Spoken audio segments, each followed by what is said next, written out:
جراح الأمة الثكلى تنادي فهبوا يا بني قومي أسودا أعيدوا للدنا أمجاد عصر.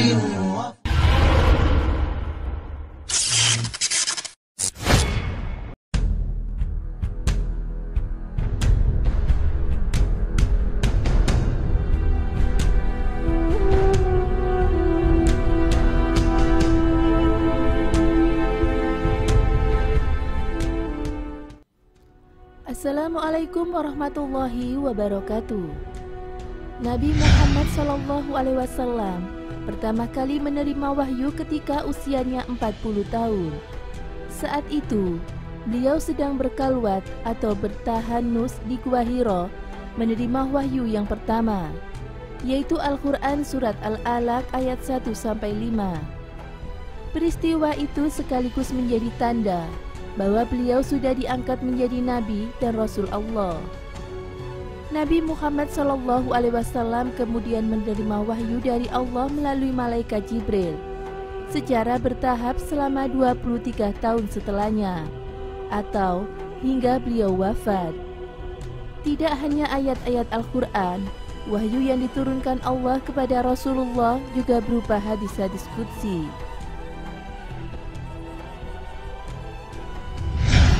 Lantas, bagaimana proses wahyu dari Allah tersebut sampai kepada Rasulullah? Apakah caranya sama atau berbeda-beda? Dan bagaimana kondisi Rasulullah ketika memperoleh wahyu dari Allah? Merujuk buku Syasia Ar-Rasul, ada beberapa cara wahyu diturunkan kepada Rasulullah. Pertama, malaikat Jibril mendatangi langsung Rasulullah dalam bentuk laki-laki. Suatu ketika malaikat Jibril menemui Rasulullah dengan mengenakan pakaian serba putih dan berambut hitam. Tidak ada sahabat pun yang mengenalinya. Malaikat Jibril kemudian menyampaikan wahyu kepada Rasulullah dengan cara bercakap-cakap kepadanya.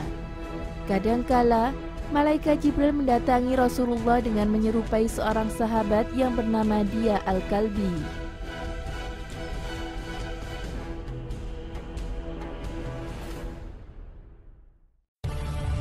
Kedua, wahyu turun kepada Rasulullah seperti bunyi lonceng. Menurut Rasulullah, cara itulah yang paling berat, karena ketika wahyu turun dalam bentuk lonceng, Rasulullah bisa berkeringat meski pada saat itu turunnya wahyu tersebut sedang pada musim dingin. Beliau juga sampai sesak nafas ketika wahyu turun dalam bentuk lonceng. Kadangkala ia atau wahyu datang dalam bentuk bunyi lonceng. Ini yang paling berat bagiku. Kemudian ia diangkat dariku seperti aku menyadari apa yang telah difirmankan, kata Rasulullah. Ketiga, malaikat Jibril meniupkan wahyu ke dalam hati Rasulullah. Melalui cara ini, Rasulullah tiba-tiba saja merasakan wahyu sudah ada di dalam hatinya. Tentunya seperti malaikat Jibril memasukkannya ke dalam lubuknya.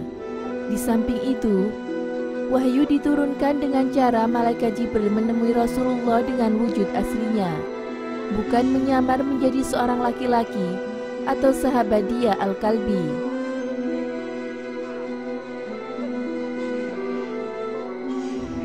Turunnya wahyu adalah peristiwa yang dahsyat. Rasulullah mengalami hal yang tidak biasa saat wahyu turun.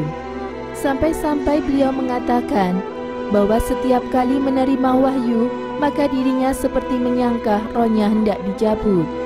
Lantas, bagaimana saja kondisi Rasulullah ketika wahyu itu turun?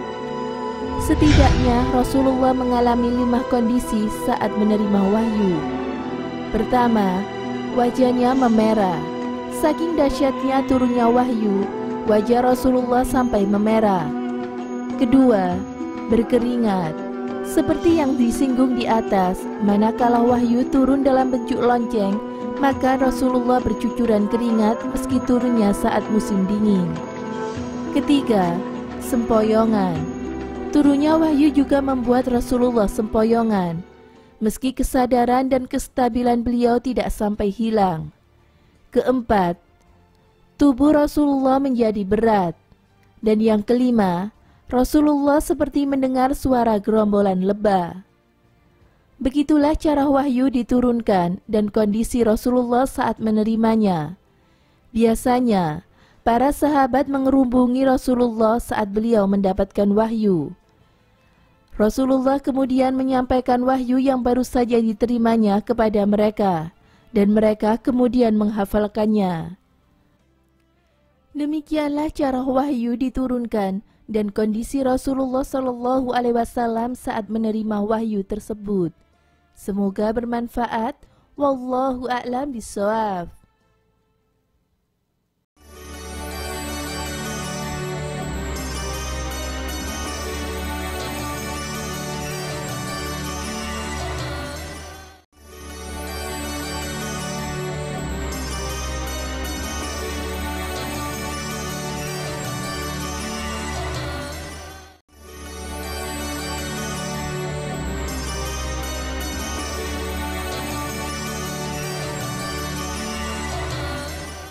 Assalamualaikum warahmatullahi wabarakatuh. Pemirsa Amirul Mukminin yang dirahmati oleh Allah Subhanahu wa taala. Malaikat Jibril bertugas menyampaikan wahyu kepada Nabi dan Rasul. Dan malaikat Jibril juga menyampaikan wahyu kepada Nabi Muhammad SAW secara berangsur-angsur ayat per ayat, yakni selama 22 tahun, 2 bulan dan 22 hari. Menurut riwayat, malaikat Jibril menampakkan wajahnya atau wujud aslinya kepada Rasulullah SAW sebanyak 2 kali, yaitu ketika Rasulullah di Gua Hira dan satunya ketika Rasulullah di Sidratul Muntaha, yaitu waktu perjalanan Isra dan Mi'raj. Dalam keterangan Al-Quran dan hadis menyebutkan bahwa malaikat Jibril memiliki 600 sayap, dan ketika satu sayapnya dikepakkan maka akan menutupi seluruh angkasa tersebut. Setelah Rasulullah SAW wafat, tugas malaikat Jibril tetap berlangsung. Salah satunya yaitu menemani orang-orang yang beriman ketika sakaratul maut. Lalu dari riwayat Imam Al-Baihaqi menyebutkan bahwa malaikat Jibril bertugas untuk memenuhi hajat orang-orang yang berdoa dan meniupkan roh pada setiap janin yang masih di dalam kandungan hingga akhir zaman atau hari kiamat. Semoga bermanfaat. Saya akhiri. Wassalamualaikum warahmatullahi wabarakatuh.